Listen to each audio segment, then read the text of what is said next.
사람이 내게 말하기를 여호와의 집에 올라가자 할 때에 내가 기뻐하였도다. 예루살렘아, 우리 발이 내 성문 안에 섰도다. 예루살렘아, 너는 잘 짜여진 성문과 성읍과 같이 건설되었도다. 지파들 곧 여호와의 지파들이 여호와의 이름에 감사하려고 이스라엘의 전례대로 그리로 올라가는도다. 거기에 심판의 보좌를 두었으니 곧 다윗의 집에 보좌로다. 예루살렘을 위하여 평안을 구하라. 예루살렘을 사랑하는 자는 형통하리로다. 내 성 안에는 평안이 있고 내 궁중에는 형통함이 있을지어다. 내가 내 형제와 친구를 위하여 이제 말하리니 내 가운데 평안이 있을지어다. 여호와 우리 하나님의 집을 위하여 내가 너를 위하여 복을 구하리로다. 아멘.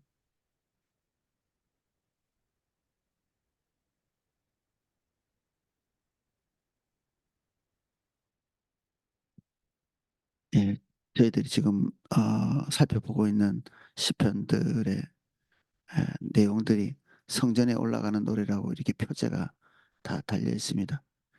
시편 122편도 동일하게 하나님의 성전, 예루살렘에 있는 그 성전으로 가는 이게 어, 우리처럼 이제 매주일 어, 예배당에 가서 예배하는 그런 과정이 아니고 1년에 3번 정도 그리고 대속제일까지 치면은 4번 정도일 텐데 그 안에 어, 절기 예배, 어, 6월절이 있을 것이고 어, 7절절, 초막절 이렇게 3대 절기 이 절기에 어, 예루살렘을 향해서 순례의 길을 같이 가자고 이렇게 권면하는 그런 내용으로 되어 있고 그리고 그 과정에서 어, 그 시편 기자의 마음 속에 있는 감격 그리고 예루살렘이 멀리 이렇게 보이면서 그 마음 속에 가지고 있는 그런 생각들 그런 것들이 이 시편에 녹아 있습니다. 음, 사람이 내게 말하기를 여호와의 집에 올라가자 할 때에 내가 기뻐하였도다. 이 절기 예배를 위해서 순례의 길을 떠나는 것을 권면하는 거죠. 그때 마음에 기쁨이 있었다 얘기하고 있습니다. 예루살렘아 우리 발이 내 성문 안에 섰도다. 이 순례의 길은 금방 끝나지 않죠. 우리처럼 아,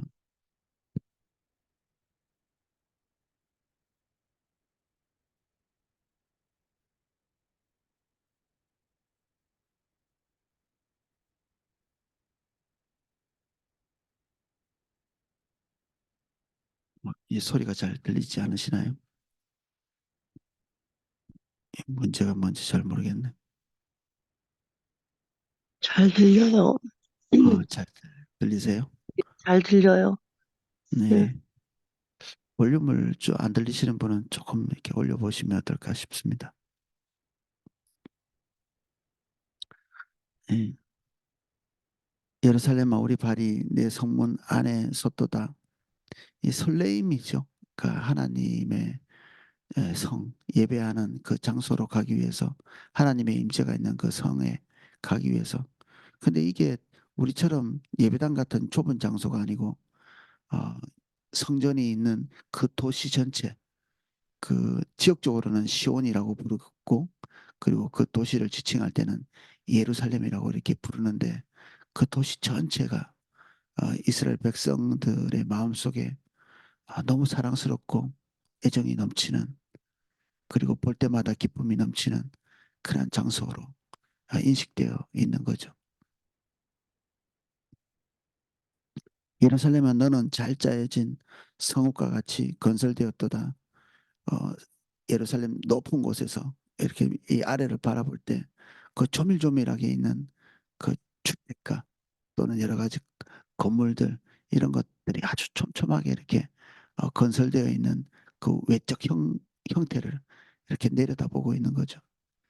뭐 사랑에 눈이 멀면 뭐 모든 것이 다 좋게 보이듯이 이 예루살렘을 향한 사랑, 애정, 그리고 하나님의 백성들이 거기서 거주하고 있는 그 거주지를 바라볼 때 이 사람의 눈에 예루살렘이 뭐 더할 나위 없이 아름다운 것으로 보이고 있는 것입니다.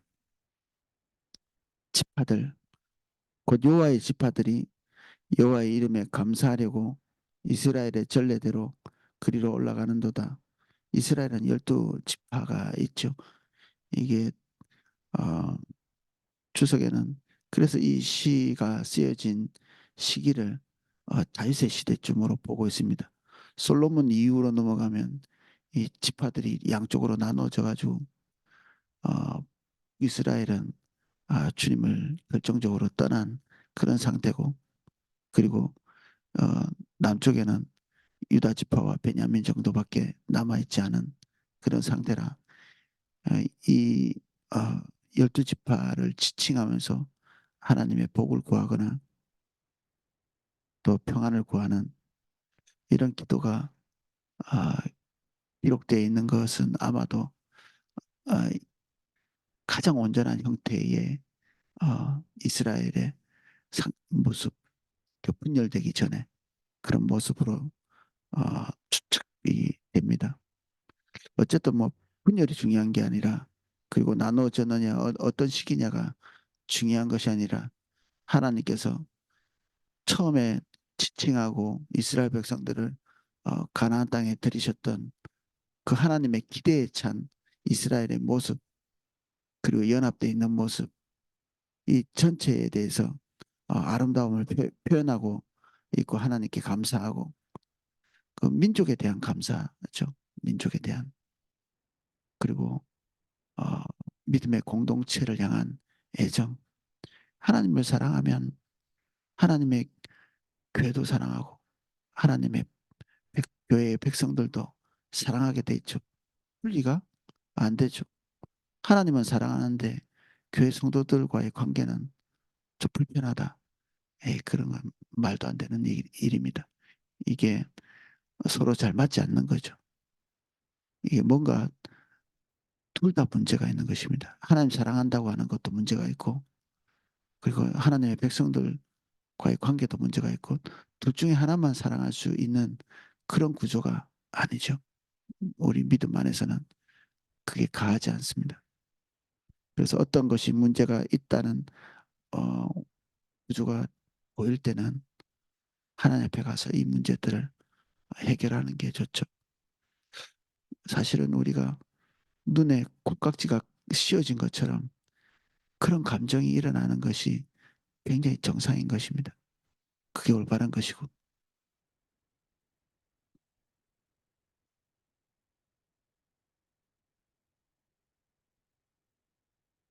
5절입니다. 거기에 심판의 보좌를 두셨으니 곧 다윗의 집의 보좌로다.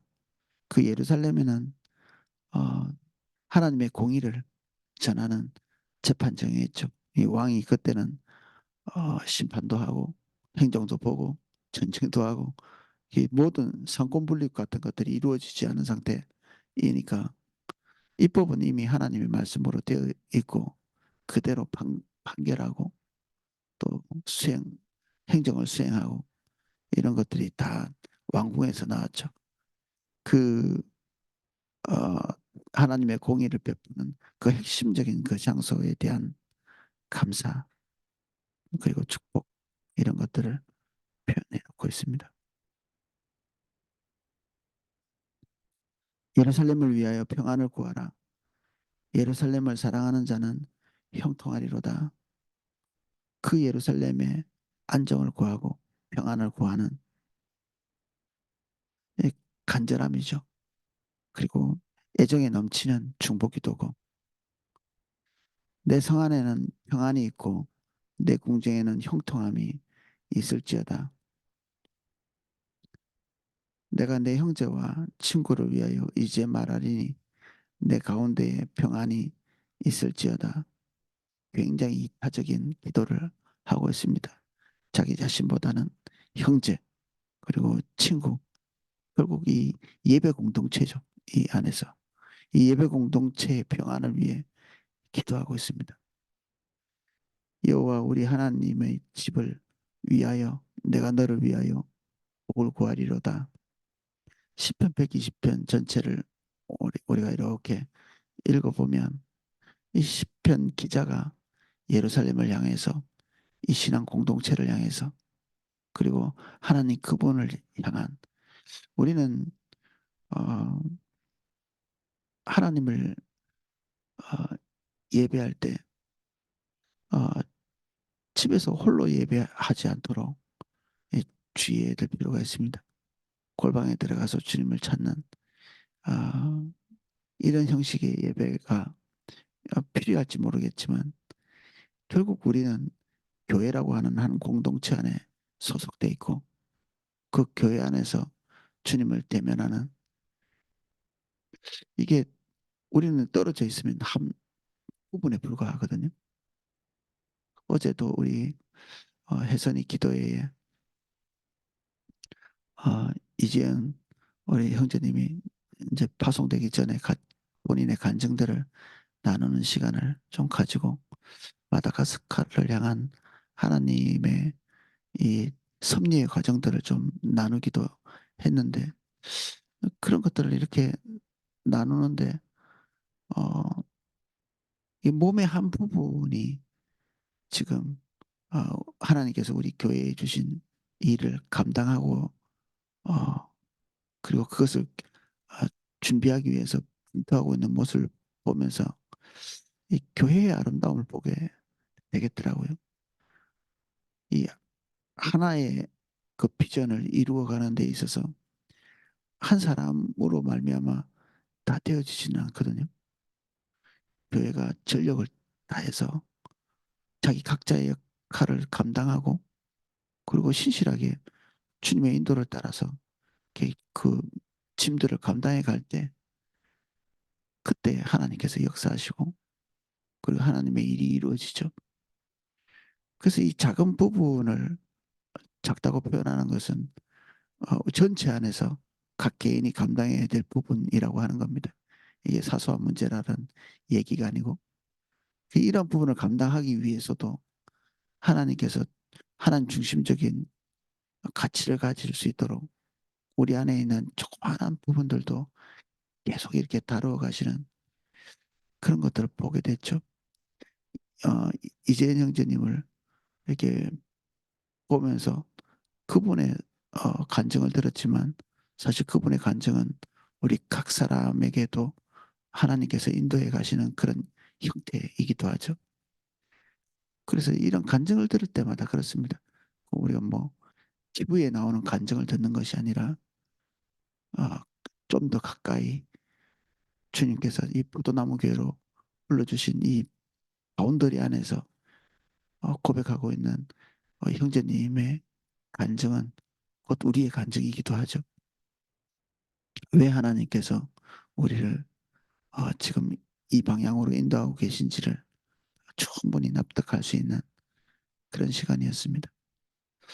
그래서 예배 가운데 주님을 대면하면서 우리가 어, 깊이 있는 하나님의 인도를 느끼는 것도 소중한 일이면서도 이 교회 공동체 안에서 같이 연합해서 서로 상대방을 납득하는 거죠. 이해하고 그리고 우리가 결국에는 같은 방향으로 가고 있다는 것을 확인하는 것입니다. 이 포도나무 교회에서 항상 이질감을 느낀다. 그러면 제가 볼 때는 포도나무 교회로 부른 사람이 아닙니다. 다른 공동체로 하나님께서 부르시고 계시는 게 아닌가 확인해야 되고 이 진짜 이게 아무것도 이해가 되지 않으면 처음부터 끝까지 아니면 내가 하나님과의 관계에 중대한 결손이 생겼든지 거듭거듭 하나님 앞에서 묻고 재확인하고 이런 게 필요하죠.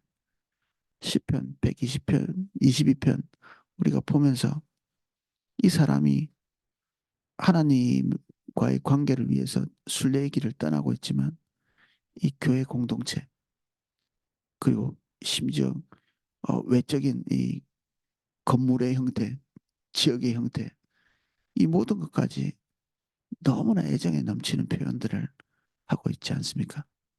이게 은혜 속에 들어와 있는 사람의 태도입니다. 은혜 속에. 뭐 하나 미운 것이 없는, 그냥 이 뭐 우리 세속적인 표현으로는 꿀이 떨어진다는 이런 얘기를 하는데, 정말 눈에서 모든 것이 사랑스럽게 보이는. 제가 이전에 친구를 한번 전도한 적이 있었는데, 그 전도하고 예수님을 영접하고 난 뒤에 그런 얘기를 하더라고요. 이전에는 안 그랬는데 어, 지나가는 차에 어느 교회라고 이게 이름이 붙여지는 그것만 봐도 그 버스가 너무 사랑스럽게 보였다. 좋게 보였다. 이전에는 불편하게 보였던 교회당 건물이 지나가는 그 많은 십자가들이 너무 이렇게 사랑스럽게 보였다. 그런 얘기를 하더라고요. 이게 은혜죠. 이게 정상이고 우리의 감정도 주님 안에 거듭나면 주님이 기뻐하시는 것을 기뻐하고 주님이 사랑하는 것을 사랑하는 감정이 일어납니다. 이게 건강한 우리의 감성이죠. 오늘은 여기까지 살펴보겠습니다. 기도하겠습니다.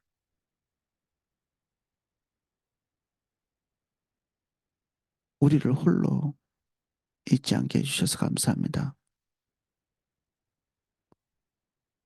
함께 비전을 치고 함께 예배하고 함께 그리스도의 짐을 지게 하신 이 교회 공동체를 더 온전히 사랑하게 하시고 우리 눈에 이 공동체를 향한 사랑이 벗겨지지 않도록 우리에게 은혜를 베풀어 주십시오. 교회와 교회 성도들과 교회 비전을 위해서 기도하고 주님의 교회의 온전한 방향성을 위해 함께 헌신할 수 있도록 은혜를 베풀어 주십시오.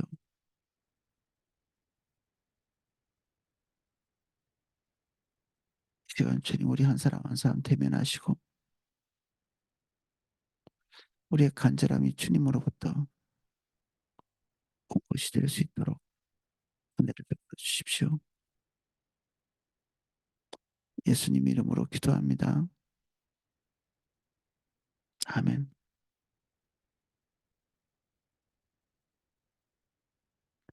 네, 각자 기도하실 수 있도록 음악을 방송해 드리겠습니다. 아마 소리가 잘 안 들린 게 제 목소리에 문제가 있는 것 같습니다.